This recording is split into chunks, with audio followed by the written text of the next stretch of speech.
Yeah, my computer wouldn't turn on, and then when I tried to come into the studio, it told me my Apple account was locked and I had to unlock it. So I had to go through a process to do that just for quote unquote security reasons. So that was fucking cool. It's just one thing after the other. Like I said, this PC's getting old, dude. It's time to upgrade, but it's a lot of money. So Right. Well, it's 3 a.m. over here in Birmingham, so we get right into it if you're ready. Uh, yeah, it's let's pretty do it. it's pretty wild because given that we're recording late, the idea like this album that we're going to be talking about is something that I play regularly, and so I had some time to kill, so I was like, I'll play it, and it's excuse me, it's wild because it's ending right now as we speak on the turntable, so it's like this album's pretty special to me, so I'm Perfect. it has these moments in it, right? Yeah. So why don't you do your thing? Yeah, so ladies and gentlemen, welcome or welcome back. It's Totally Biased Music. It's Blake and Anthony, and today we're talking L1011, which is a album and a band that Anthony picked. So there's no Apple Music intro, there's not much on them. No So pitchfork. I'll let Anthony put in kind of give us some background and tell us why he picked the album and who L1011 is. Yeah. So this band is one of the few um, musician, like I guess artists that I've come to discover through Pandora.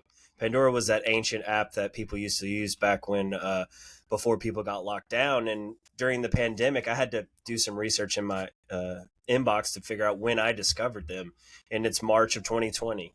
And it's so wild because obviously during that time, everyone had a lot of things to think about, a lot of introspective personal time. And this album is pretty much my comfort album. It's something that I can turn on at almost any instance that I can think of and completely lose myself within it. L1011, it's a duo instrumental band out of the US, I believe out of California, but I will dig right now just to make sure. Yeah, Los Angeles. And the two musicians, Christian Dunn, he is the guitarist and primary instrumentalist on this album.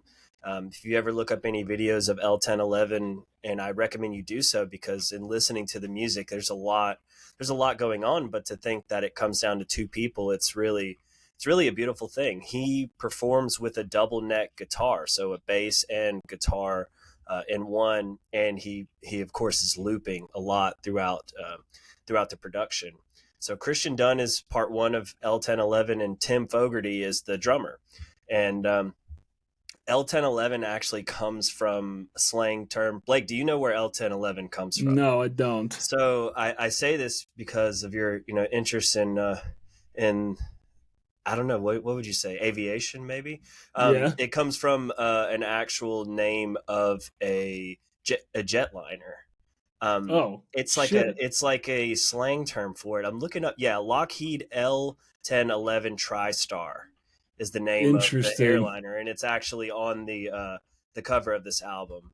And this album is their first one. Came out 2005, and I think it came across my radar as like the 15th anniversary. So there was a new release of the vinyl, and once I heard the song that got me hooked, which is the first song in this album, it was like a never-ending rabbit hole into them. And I think their sound is really unique.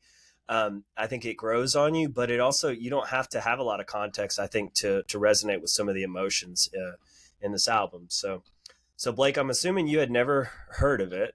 So on first listen, what are your thoughts? What were your thoughts going into it before you listened to it? So So I didn't know anything about him. I didn't look him up. I didn't listen to a single. I didn't know anything. So I first off, I didn't. I guess like I don't know. Would you call it a jam band? Maybe I guess a jam duo it's kind like of. garage band, like Yeah, not the app, like a band that would play in an actual garage. yeah, It's very yes. raw and it has a grunge feel to it.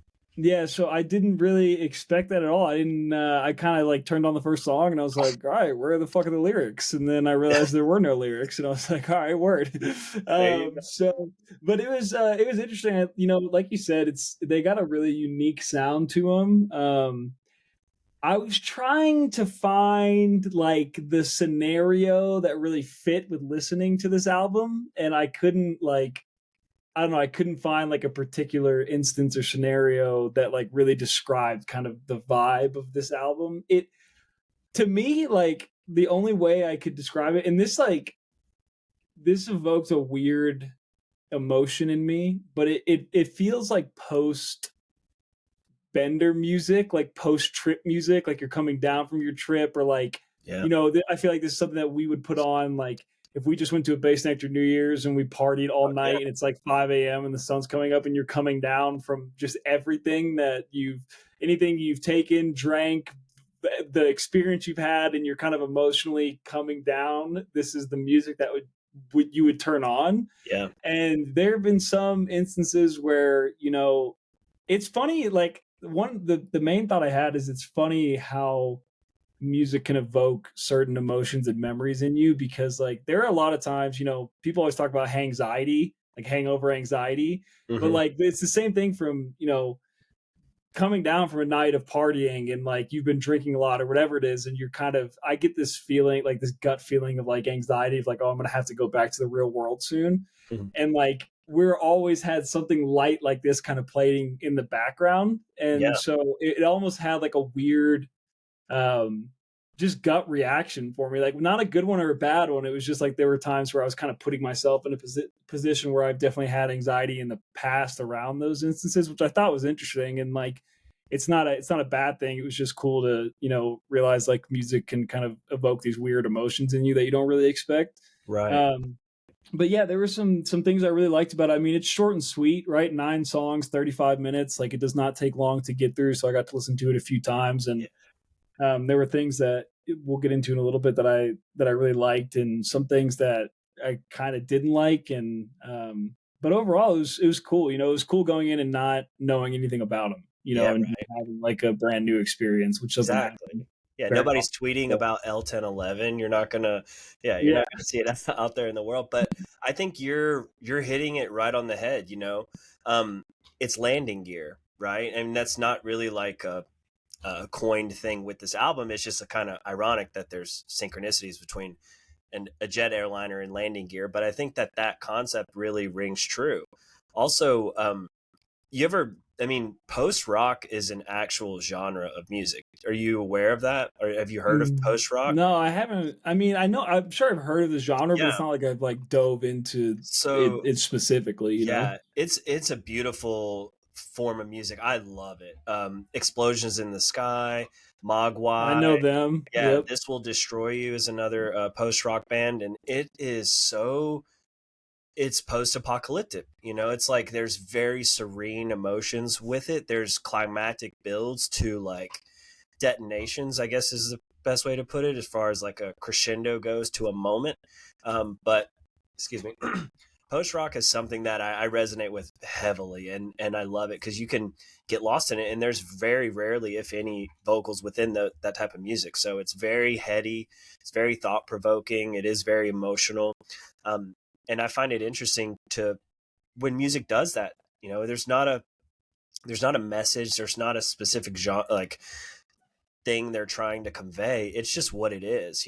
They're expressing themselves, and I think that it does things to people, whether it's put you in a certain headspace or just get you thinking on that lines of just whatever it is. I think Yeah. it's really special. Um, but that's why last week I was asking you, are you going to be snowboarding? Are you going to be doing anything? Yeah, Because it would have been great snowboard music, mhm, dude. I mean, snowboarding, longboarding, just moving, like you find the vibe for it, and then you can just kind of stay with it throughout the album. So Yeah. I'm glad, yeah, glad to hear how it's resonating with you. And like I said, we'll go deeper, but I'm liking it so far. So far, Nice. so good. So what do you got for top tracks then? So this album is, like I said, it is my comfort album. There's nothing I would change within it, because of what it is, and for the time is really interesting too. Because like before I go into top tracks, like if you were to have, I mean, you did listen to it obviously blind, but like if you had no context to even look up, like this album is super clean. I mean, Yeah. it's very well produced, and it's produced by these guys. It's all in house, which I think is really special. Yeah, it's But super cool. Did you notice the record label it's under? uh, Joyful So it's Records, right? no, it says on Spotify it's under Fake Record Label. Really? Yeah. So Okay, that yeah, all right. for their Mhm. first one, yeah, it might have Yeah. been. Yeah, Yeah. and now it's Joyful Noise records. But yeah, that's I mean, dude, that's the thing. It's like these guys are really interesting, you know. Their stage presence, I have not been able to see them live, and I'm so looking forward to doing so because of the live musicianship, right? Like a Keller Williams style where it's like you know how the songs go, but they have to perform to be able to produce that, right? Because these Right. songs are exactly how they are live. But they're comical, you know. Even some of the track names, like there's one track on a different album that says, "My sister likes Van Halen, so they must be cool." Like that's the name of the, the name Yeah. of the tracks, you know. So like they're very interesting when it comes to just like nuanced things about them. And this album has a lot to do with Christian Dunn. His mom passed away, I think, before the recording of this album, or maybe while they were recording it. So there's a lot of references to her. Her name is Connie or Connis, I think.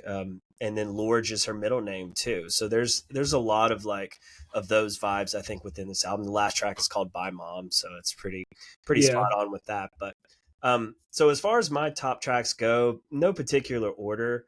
But number three, I have Lorge. Lorge is an emotional tone to it. It's the first, like coming off of My Only Swerving and Sorry About Your Irony, it goes into this really heartfelt track. And I think it's their sound is so unique, just the way that it comes out.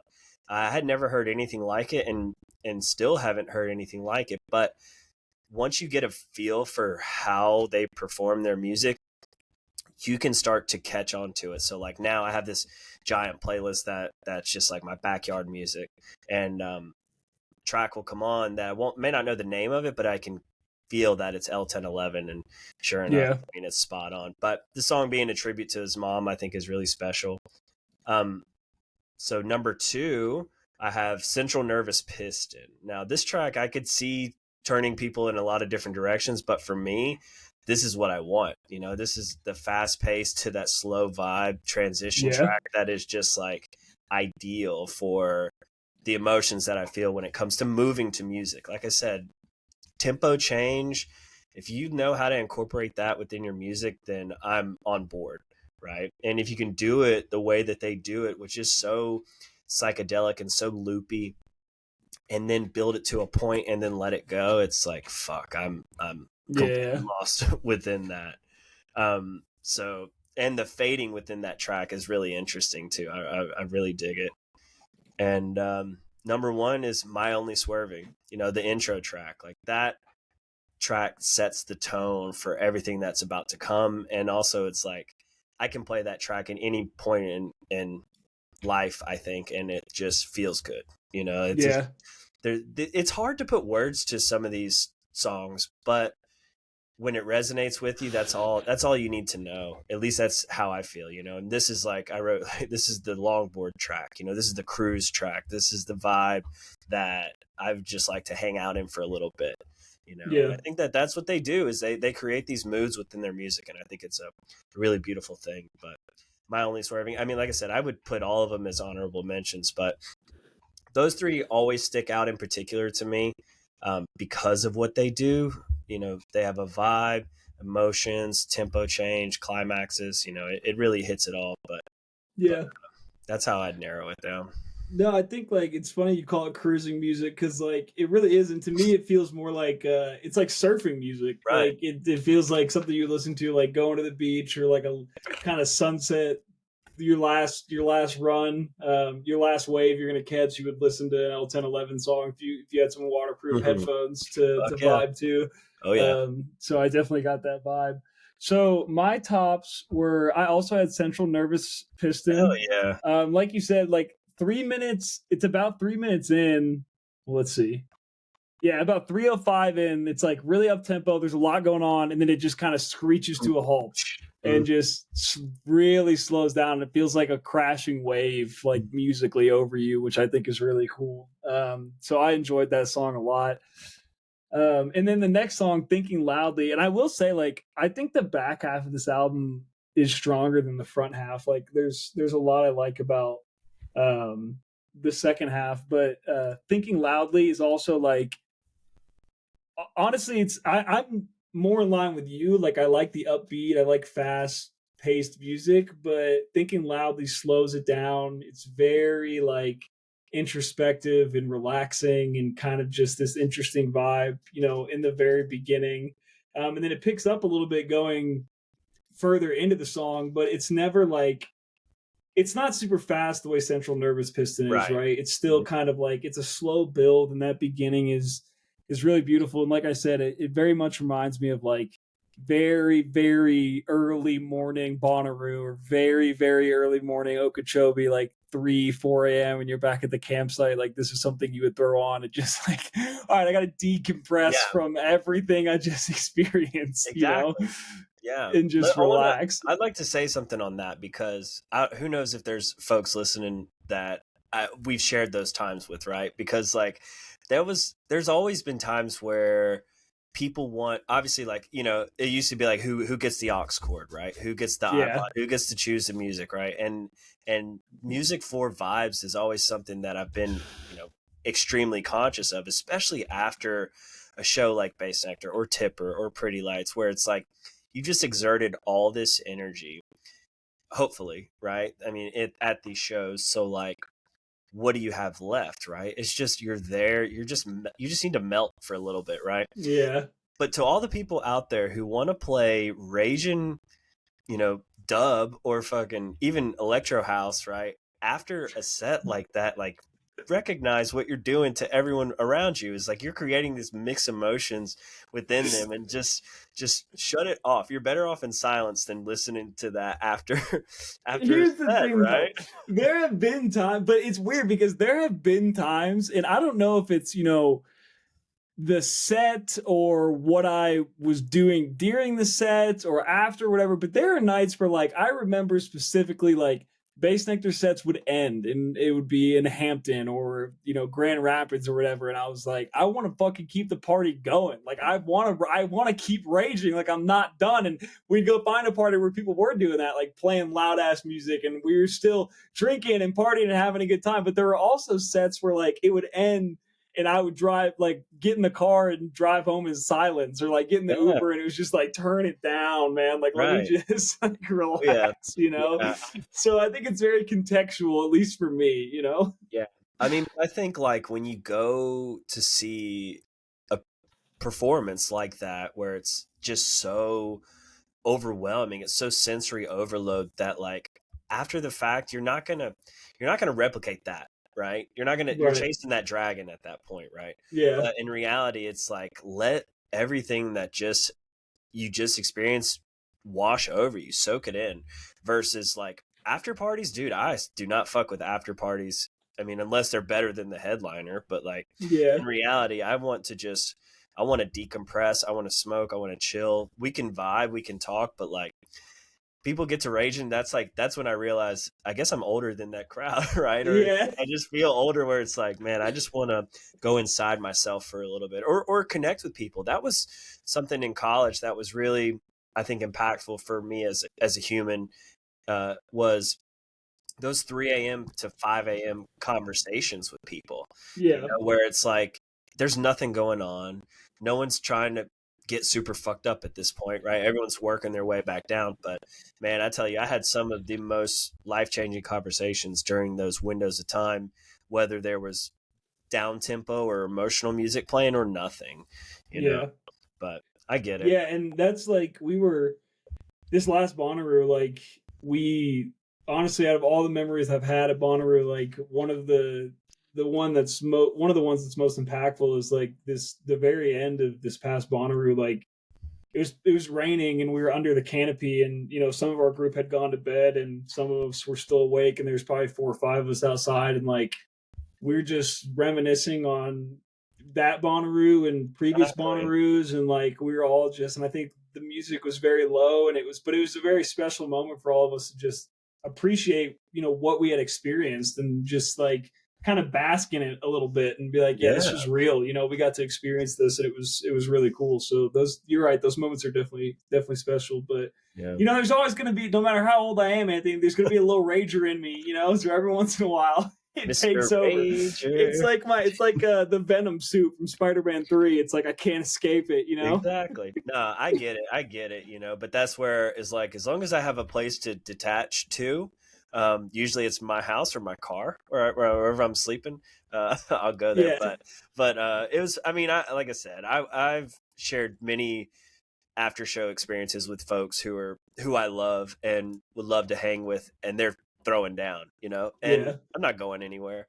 But in Yeah. reality, it's like, give me that iPod, dude. Or give me Yeah. the aux cord. Let me change this shit real quick. Yeah. But all right, what do you have? Number one song? Number one is Connie.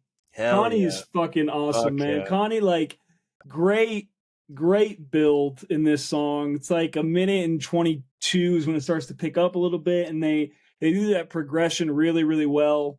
And then it gets really kind of upbeat, chaotic, hectic, but in a good way. There's a lot of instrumentation going on, and then around like 240, it slows down and gets more simple, and so there's just a lot going on, and in a good way. It's cool transitions from one moment to the next, and like knowing it's about his mom is, or if it a tribute to yeah. his mom in a sense, is makes it even better. So I really like it, man. It's an adventure, and I like songs like that. Fuck Kind of yeah. take you on a journey all over the place. Hmm. So Yeah, I think it's what this album does, right? I mean, like, I think Central Nervous Piston being right in the middle, it's the end of side one on vinyl, and it builds to that point, and I think it brings you right back down right where it needs to be. Similar to, I mean, now I'm kind of putting pieces together with an actual like trajectory of a plane, right? I mean, like you're right, building up, you're taking off, right? And then you hit your max altitude, right?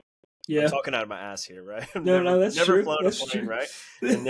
And then I'm assuming you got to land it, right? Yeah, So you got to bring it back down. exactly. So as Yeah, smooth of a landing as possible. I think that's what it does, right? And yeah, I love how digestible this album is. I mean, I probably, I mean, just today I've listened to it probably two or three times, and it's like it is something that's always there, and I'm so glad to have found it in the way that I did, right? I mean, Pandora's brought me some real gems. Buckethead came through Pandora.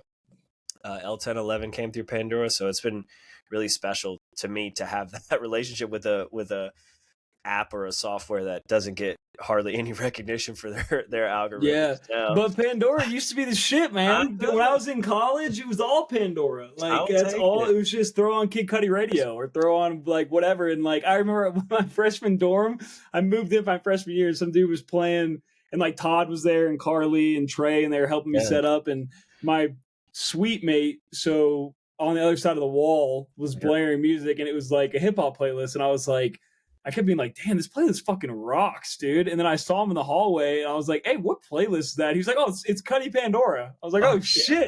shit. Hmm. So Pandora definitely has a special place. I It's think so it's a too. cool app. So Hmm. and nobody, what I've noticed is none of these streaming apps can replicate the algorithm as I well as totally agree. Pandora does, dude. Because Totally they have agree. Spotify radio, like same thing.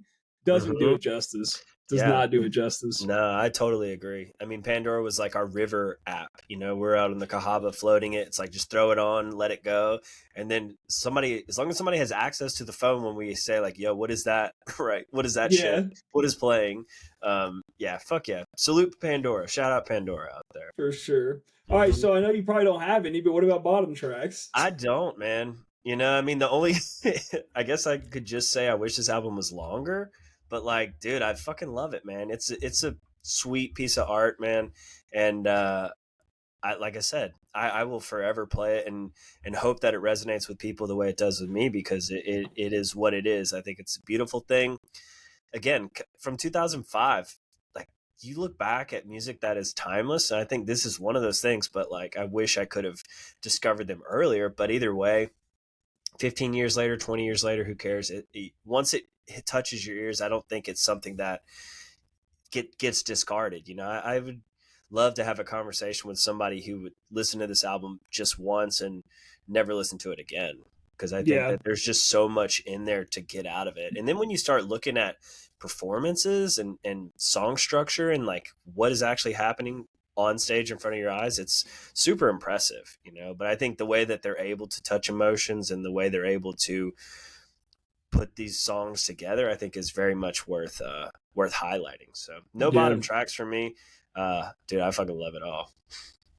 Well, I only got two, and Okay. they're a little weird. So, and you're not gonna like this. But my only swerving. I knew it. Let me tell you why. Okay, it's it's a good song, but the slide guitar they're using at the beginning, or it's not a slide, he's sliding. Yeah, yeah. It's like high, low, and it like, dude, it's so it's up until like 2 minutes into the song. It's so distracting to me. I don't know what it is. It's just like it takes me out of the song and I can't get past it. So it really bothered me. When it goes away deeper into the song, I start to kind of vibe to it a little bit more. But yeah, I was not a fan of that. And then this one, it kind of pains me to say this, knowing the context behind it now, but bye mom. Like it's just What did you think it mean? I'm going to like no, college, mom. Bye.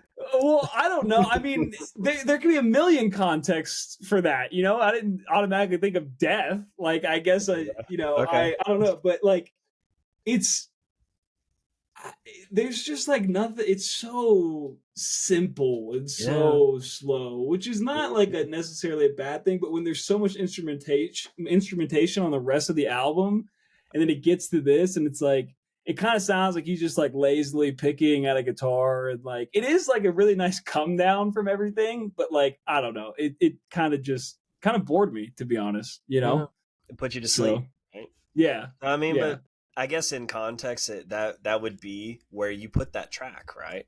yeah, But okay, I'll say it's fair, Blake, but only because you couldn't say there wasn't any bottom tracks. I'll just have to use that yeah. caveat, right? It was, but like it was, there wasn't any.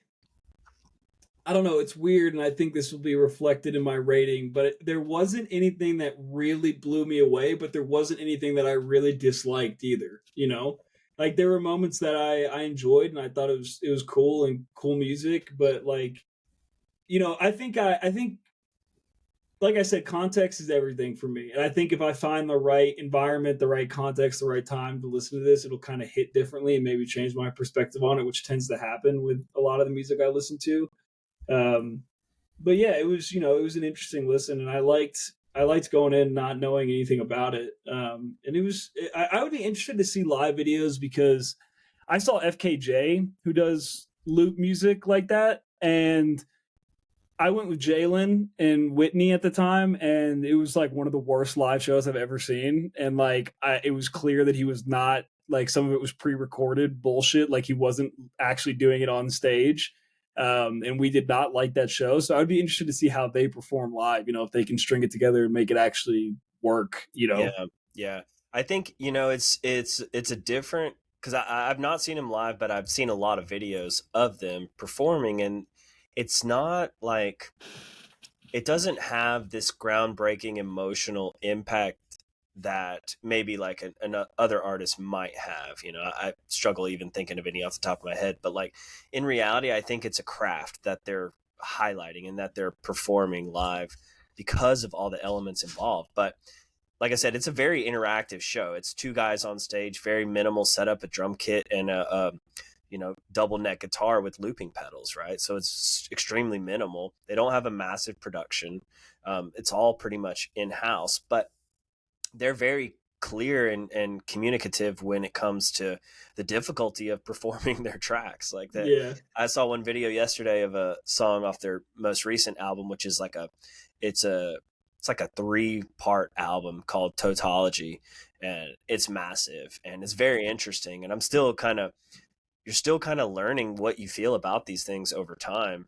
But there's something in it. There's a video where he's like, "This might be a 20-minute track or a 10-minute track, so y'all just bear with me," and because they Yeah. have to be in sync with each other live. So it's a very interesting performance. But I think just like I said, just recognizing the difficulty of what they're having to do adds to the appreciation of their performances.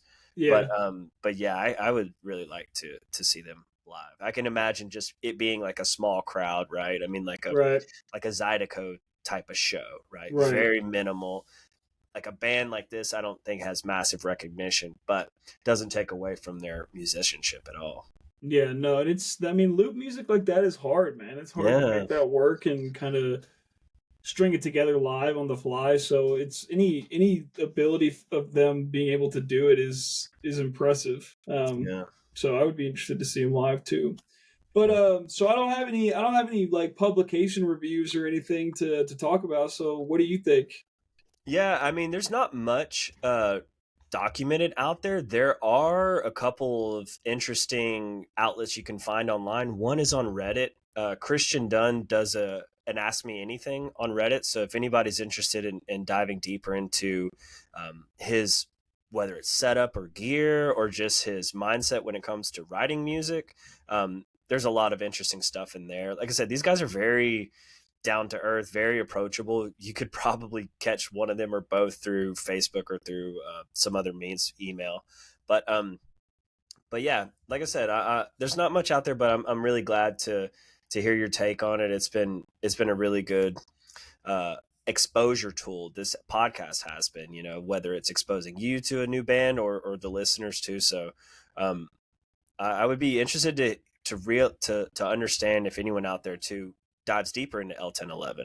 I think that would be really interesting. But I'm going to keep my rating under wraps, even though it may not be a big secret. But Blake, what do you rate this one? Don't go I full give pitchfork on us. I give it a 7. Like I said, Okay. it's it's enjoyable, but there wasn't, like I said earlier, it wasn't anything that really blew me away. It wasn't anything that I really disliked either. So there's no, I think it's the appropriate time and setting would be perfect for this album. And even like, you know what, I have a lot of nights where I work if things are shitty weather wise anywhere in the country. There's some days where I'm doing 14, 15 hour shifts and I'm going home late at night and I'm like, I need music like this, honestly. So I'll have to put it to the test next time I have a late night. I'll throw on some L1011 driving home and see if it hits any different, you know? I feel you. So I feel you. 7. Beautiful, beautiful. Well, I give it a solid 10.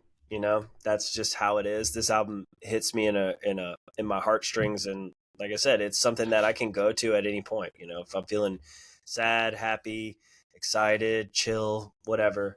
Um, this does what I need in music. So beautiful album. Yeah. Nice. Mhm. Well, let's get into rides or dies. What do you got? All right, so my Rides or Dies is a band not far from L1011 out in California still, Incubus. You may have heard of them. This track is called In the Company of Wolves. Now, this track is coming from an album, I think it's If Not Now, When is the name of the album. But this one is an interesting track because it really builds to a moment. And then when this moment happens, this climax in the middle of the track, the mood totally shifts. And there's one of the sickest bass lines I've heard in music happens right at that moment. This is a song, Christian, if he's listening, he knows I've told him to listen to this multiple times and in different contexts too, because there's that moment where it really builds, it screeches, it really just like build, build, build, build, and then do, do, do, do, do, do, Yep. this bass line is just so nasty. And when they perform it live, it's really wild too, because Brandon Boyd halfway through the song will put on a crazy wolf mask with glowing eyes and on. It's pretty wild. But I fucking love this song. What did you think, Blake? Yeah, so Incubus is they're weird. They're a weird group. They got weird music, and that's a good thing. I have no hate for weird music. It's always a good time, but every time I listen to it, like going into an Incubus song or album, I'm like, what the fuck am I about to listen to? You never know with them. Yeah, But I like it, and like that bass line. So I was just like playing it back, so it gets really kind of chaotic. And yeah, 355 is when it switches over and goes into yeah. the simple The bass groove. line and just like one little drum kick in there. And I think that transition is really cool. So I give it a rise, but I will tell the listeners, Incubus is not for everybody, and this song is not for everybody. No, It's this it's song. they're an interesting vibe. All right. I mean, I'll say this. Like I might have you've referenced something else being weird either last podcast or before, and it's like progressive rock, right? This is what It is, and in a sense where like if you knock on the door and progressive rock is right there, you're gonna not know what to do with it. Do you let it in? Do you shut the door? I mean, what do you have a conversation? Like, what is happening, right? That is how first listens with progressive bands are. At least my feel. Whether it's Tool, whether it's Porcupine Tree, Airbag, Radiohead, these bands, you know, are very much their own thing. And I think that the more you spend time with them, whether it's because the Incubus early albums, every album's different. Dredge, right? Every album is different. So you kind of get a feel of the musicians, and then you kind of look at the album as its own thing, right? Being produced by these guys who have produced shit that sounds totally different. So I think just when it comes to progressive music or music that you may be indecisive on, take a step back and then go back into it at your own speed. And at least for me, that's how stuff started to grow on me. Every Papadozio album that I've listened to when it came out, I was so indecisive on it. And that's even up to the most recent album. But over time, music starts to resonate with you, and you start to, once you can predict where things are going, Tool is so much like that to me, is that once you can start to predict where things are going, then you get lost in the music.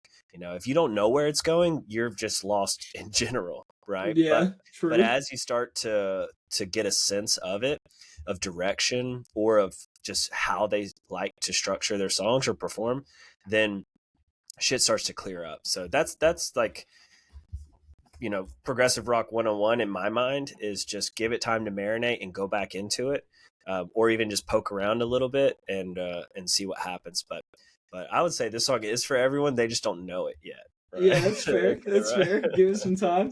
Yeah. Hell All right. yeah. Let's hear yours. So I picked "Do I Want to Know" by the Arctic Monkeys off of their live album at the Royal Albert Hall. So I don't think I've picked this song before. I may have in an earlier episode, but I don't think you were on it if I No. did. But "Do I Want to Know" is from their album AM, which is, I love that album front to back. So many good songs. One of my favorite rock albums. And this is the live version from their live album. There's just, the sound is great. His voice is great in it. You can hear his emotion in it, and the crowd singing, and I just really loved it. So, what did you Yep. think? So, I don't know Arctic Monkeys that well at all, if anything. But for some reason, I've know this song. I don't. How do I know this song? Like, has it been You've probably heard on it a commercial or around some shit? us or me, but it's also like one of their most popular songs. So Okay, that's probably so why you probably heard it somewhere. yeah, I was like, I found myself kind of, recognizing things and points in the song, but no, I like it, man. It rides. Um, I would like to. I wish I could say I would like to like the Arctic Monkeys, but I just don't know enough about them, right? So it may be Yeah, something that I like to dig into. I did go back and listen to the studio version of this song, and can't decide which one I like more, because I do like this live version. yeah, It's very interesting, but yeah, I give it a rides, and I guess I need to dive deeper in the Arctic Monkey land and see what's yeah. up I may over there. maybe bring one of their earlier albums to the pod. Their last two albums have not been great, but AM and before, and even like their album "Suck It and See" is like, it's kind of grungy almost. Mm. It's a good album, so it might be worth us How getting do you? into What's it eventually. called? Suck Suck and it and see. see. Suck Suck it it and in. see. Okay. Yeah. Interesting. It's a big. How many people are in this band? It's pretty. Four, I Four or five, think. maybe. I've seen him. Yeah, I saw him at Bonnaroo in 20. What year was that? Maybe 15. Um, but I should know that answer because I saw him, but I don't remember. I do remember the set was um, almost like a sunset set on the what stage, and it was Mhm. Sunday. It was a perfect time slot for him, and it was right. It was coming off of like they had just released AM, which is like their really popular album, and it was a great show. So I would Uh, love to see him again, But Fuck yeah, yeah. we'll have to dive into it at some point. Yeah, I hear that. I hear that. All right, so challengers. It's time to talk challengers. And You I saw got it a lot. last night, right? Fresh I out. saw it last night. Yep, I'm fresh off of it. When did you see it? I saw it. Shit. It must have been Thursday or Friday last week. So like first day or night it came out. Um, This doesn't seem like your type of movie, so I'm interested to see what you thought about it. okay, well, I mentioned I had heard some things about it. I knew it was about tennis, and I had a feeling it was about a love triangle kind of feel, but so upon watching it, right, it made me feel a lot of things, right? Love triangles are weird for me in a sense, like I don't know who I resonate with most. Do I resonate with Zendaya character who's between these two, or potentially causing conflict, or the guy who kind of diverts to the other guy, or the asshole who just like is, you know, doing his asshole thing, right? But Yeah, it's very attractive in a sense, right? So yeah, yeah, so I was kind of torn in that sense, but I love the storytelling, the back and forth kind of. I mean, the narrative of tennis in this movie is so strong because of the way it's told, and what it's covering. Right? yeah, There's points in this movie where Zendaya is so concerned with success and winning and stuff, right? But then also she spells out how tennis is, everything is like tennis in life, right? And I think this movie really reflects that, and the way that the story is bouncing back and forth between timelines, the way um, the emotions are going all over the place too.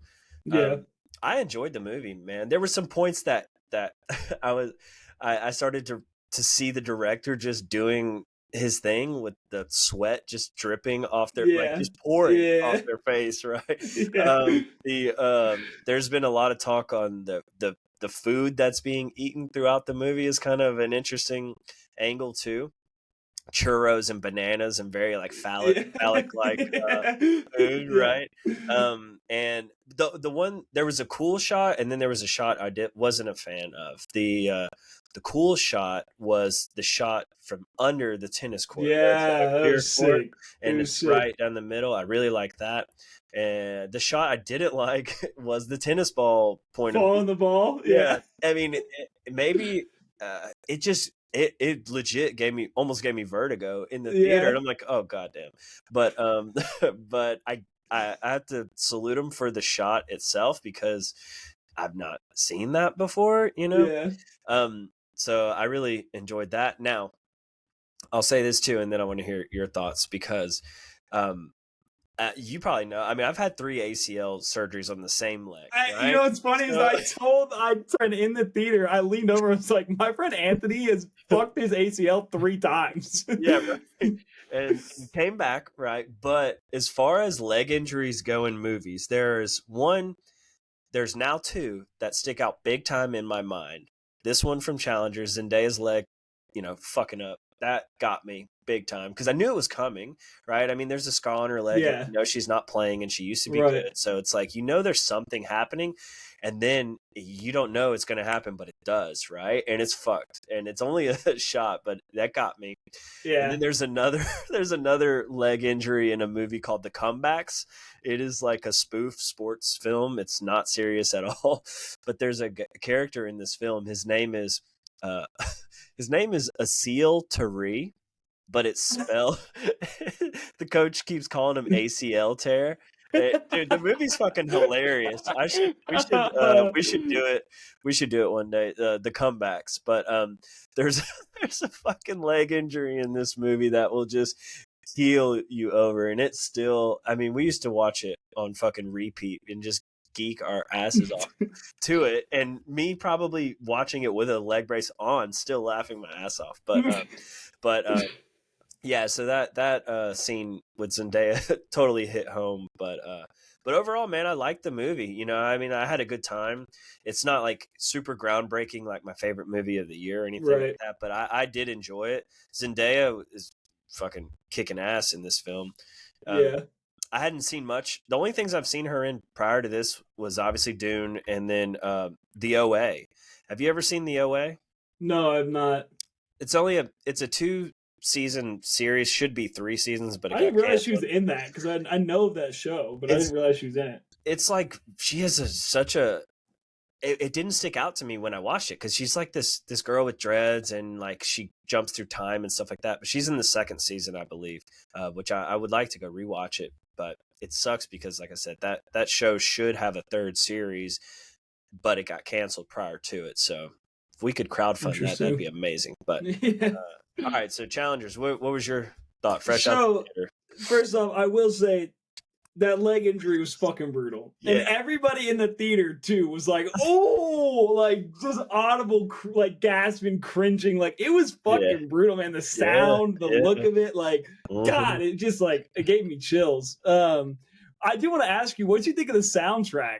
That Okay, nice techno music they had interesting. playing Yeah, during scenes. I'm glad you brought it up because I forgot about it. You know, I mean, this Trent Reznor, right? So like, I knew that going in, him and Atticus Ross, they were doing the score, but very, very housey. You know, to Yeah, the point where like, I mean, I was not. The score doesn't make or break this movie for me. It's kind of something that I almost tune out at times, right? yeah, Because I'm still watching what's happening, but you know, you know me and house music, and it's like I can only take so much of it. But in the yeah, context of this film, I get it, and in the scenes where it's being utilized, it makes sense. There's a lot of times too where score is happening and they're talking, but you're not hearing the words. right, It's a very this director's interesting. You know, he did Suspiria, which is the only other one I've seen of his, but he's done a lot of interesting films that I think kind of set him apart as a filmmaker to say, all right, he makes these types of movies with this type of flair to it. right, So it makes sense to me how that score mashes with this film too, because this is a high energy film. Like I said, yeah. it's tennis. It's a back and forth kind of volley of it. But yeah, it was fast. I'll just say that. It was pretty Yeah, fast, I right? I I thought bet you it. I liked it, really yeah? I really liked Yeah. the music, especially in the context of when they're using it. And I've seen a lot of people talk about like how they didn't like how it was used and when it was used, and it was distracting and things of that nature. But I Yeah. thought it fit perfectly with the movie. My kind of here's my 30,000 foot view take on the movie is I fucking love tennis. So anything involving tennis, I'm gonna enjoy. And also, Zendaya's body in this Yeah. movie is out of control, bro. Like they just Oh, like yeah. she is so hot. It's crazy. So like that's my 30,000 foot view, but zooming in on the movie and having a real take on it, I agree with you. It's not. I told a friend of mine like I rated it 4 on Letterboxd, and Yeah, me I too. told him like it was a great movie. It wasn't like the best movie I've ever seen. You know, it's not like a 10 out of 10, but it was a fun movie, and like you really get invested in their dynamic and Right. the whole I really liked, which I normally don't like, but the bouncing back and forth with the time really like provided context appropriately, like at the right times to what was going on, like kind of leading to that climax. I thought everybody acted their ass off. Like I thought they were Yeah. all great. And you know, it's interesting that you know I've had some interesting relationships in my life and spent some time with some interesting women, to say the least. And you know, it's interesting. Like her story is someone who is clearly like she settled, right? That's how I viewed it, and it shows kind of the effects of what happens when someone settles, right? When they want to believe that this is the right person, the right thing. I have a kid, I have a life with them, like we're successful, but at the end of the day, like doesn't matter if he's an asshole and he sucks at tennis and he doesn't have any money. Like if that's who you love, that's who you love. And I thought like it's a lot of people were like it like Zendaya's character is fucking evil in this movie. Like she's very manipulative. Like she does super shitty things. She's not a good person, but it also tells a story of like sometimes, man, you got to do what your heart wants. As shitty as it makes you as a person, you can't really fight it all the Huh. time, you know. And that's kind of what she was dealing with the whole movie. And it doesn't. It's not like justifying her actions, but it's like I've been the victim of that. I've also been Right. that person at the same time. So like I thought that like kind of human emotion and dynamic of it was really interesting. And also like they did a really, really good job of changing how they look depending on the Oh, time right. period. Yeah. Yeah. Like the scene when they first meet her, when they're all like kids, Yeah. basically, they all look like kids. Like I they look know. like teenagers, Well, here's and the which thing. is really surprising. Well, the hotel or the hotel scene with the three of them, I was so conflicted because I'm like, we're watching 17-year-olds, right, in this scene right now. It almost felt like Kids. Have you ever seen the film Kids? I know about it. I Yeah, haven't seen right. it, but I know what It's you're. it's Yeah, a great movie. It's just hard to watch, right? yeah, And I was conflicted with that. I was like, God, like, is this like the hottest it gets in this movie? Because if so, like, I'm very torn. But then it pays off in other ways, you know. So I'm like, all right, thank you. She's a adult. She has a child. All yeah. right, we It's get cool. this. It's I'm cool. like, This is thank you. cool. She's of age, right? Yeah, But yeah, I mean, it's this movie does tug on your emotions, right? I mean, in a sense, like I think a lot of people can resonate with all of their positions, right? yeah, Um, and I think that it is really highlighting of Zendaya's acting too, right? In a sense where like she plays a role where it's like everyone can fall for this girl, right? yeah, And then she plays a role of like a hyper competitive athlete too, where it's like I'll do whatever it takes to win, even if that means fucking planting a seed in my ex-boyfriend to do some fucked up shit in a way that yeah, like it's so hard to watch that happen, you know? yeah, But it delivers, I think, and I yeah, think that the competitiveness between the two guys too, and the camaraderie between the two guys, it's very relatable in a yeah. sense. So that's there's underlying things with this movie that I think if you can open up to it, it can definitely make you feel a lot as well. Um, Yeah, and I think like I knew that he was gonna tell him that he fucked his wife. I right. thought he was going to say it audibly, but when he did Oh the yeah. tennis racket move, I was Yeah. like, "This is Yeah. perfect, Yeah. dude." And Exactly. his response of what does he say? He's like, "Get the fuck or go fuck Uh, yourself" or whatever he Yeah. said. Well, he like serves and he just fucking watches it go, you know? It's Yeah, like double that was cool too. So like knowing some about tennis, right? You know about faults and double faults, right? And double faults on induce is like not right ideal right. in any sense of the word, right? Yeah, So there's a lot I think for tennis heads out there too that are like the fuck, you know, right? But yeah, that's they were playing their own game, right? yeah. Fuck the actual challenger kind of like play-in Event. game, but Yeah, it's in reality, it's like they're their own dynamic right now, and I think that's something Zendaya mentions that too, where it's like real tennis is when everything in the world fades, and it's like just these two doing their thing, and I think that yeah. in that moment at the end of the film, it's really that's what's happening, you know. Yeah. But And fuck, can we talk about how funny that scene is where he smacks his boner oh after yeah, Zendaya leaves the hotel room? I oh yeah, fucking oh lost yeah, it. He's oh just dude, standing looking at him with his dick what? hard and just Yeah. without thinking, smack. Mm-mm. Yeah. It's so No. funny. There was that like I said, they really captured a lot of those real-time moments, those real-time emotions and like that show's hilarious. Yeah, it's like literally laughing out loud just because this guy slapped his dick. You know, Yeah. it's like motherfucker, get out of here. You know, Yeah. or even like the conversations of like, did you come here to see me or just see, you know, it's like there's just Yeah. so much like the dynamics that was the chemistry between all three of the characters I think They is very killed it. much on full display. It's cool to watch and it's cool to be a part of it. Yeah. No, for Have sure. you ever seen Brothers, um with Jake Gyllenhaal and Tobey Maguire and Natalie Portman? No, no, no. I've seen like clips of it. I want to watch it. Yeah, I've heard it's great. it's another good love triangle movie that it will pull you in all different directions. So highly recommend that one too. That's Yeah. shit, I can't remember the director of that Yeah, one. I'll have to watch it. Yep. But yeah, I'm glad you liked it, man. I Yeah. was interested to hear your take because I Hmm. didn't know how you'd feel about it. But yeah, so go watch Challengers if you haven't. If you love, even if you don't love tennis, I promise there's enough to keep you there. There's enough hot people in the movie to keep you interested. Yeah. Right. Um, so what do you got for next week? So album for next week Yeah. is gonna be Nirvana's Unplugged album. Okay. So Fuck yeah. we're gonna take a break from hip hop for There we Anthony's sake, go. I and love we're it. gonna do Nirvana Unplugged. So go listen to it. I'm gonna have a lot of Go thoughts on watch that it. one. Yeah, Hmm. go watch it. So what do you Uh, got for a movie? it's a movie. I was gonna take it easy on you as well. There's a documentary on Netflix. It's only like 40 minutes long. It's about Hans Zimmer. It's called Hollywood Rebel. Hans Zimmer does a lot of film scores, so I think it's a cool watch. I already watched it. It's good. And we can talk some maybe top film scores or scores that resonate with you. So we'll have a lot of chatter about that, I'm sure. Hell yeah, that'll But be interesting. I'm yeah, excited for it.